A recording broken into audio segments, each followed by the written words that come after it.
pwedeng alugin ni Satanas ang mundo. Wala siyang karapatan. Hindi gawa ng masamang espiritu yon. Ang nagpapasapit ng bagyo, ang Diyos. Ang nagpapaulan, ang Diyos.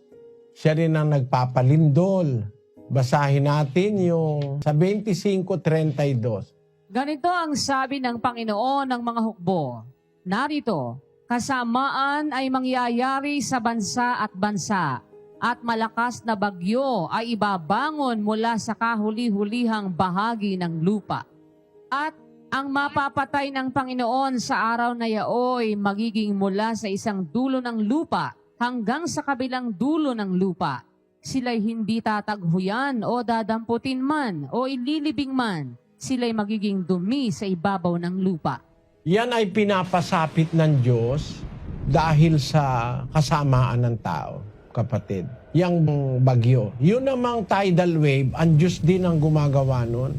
Basahin natin yung Amos 9:6. Siya na gumawa ng kanyang mga silid sa langit at kumatha ng kanyang balantok sa lupa.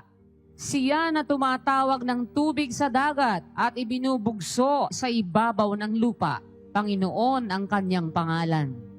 So yung tidal wave, nanggagaling din sa kapangyarihan ng Diyos yun. Yung lindol, galit ng Diyos yun eh.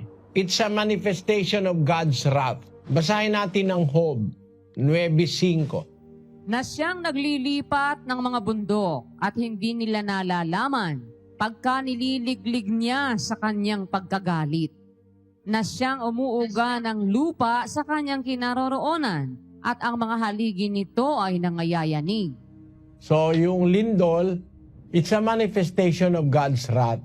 Basahin natin ang Jeremias 4:24. Aking minasdan ang mga bundok at narito nagsisiyanig at ang lahat na burol ay nagsisiindayon.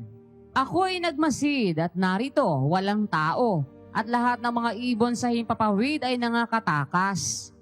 Ako'y nagmasid at narito ang mainam na parang ay ilang at lahat ng mga bayan niyaon ay nangasira sa harapan ng Panginoon at sa harap ng kanyang mabangis na galit.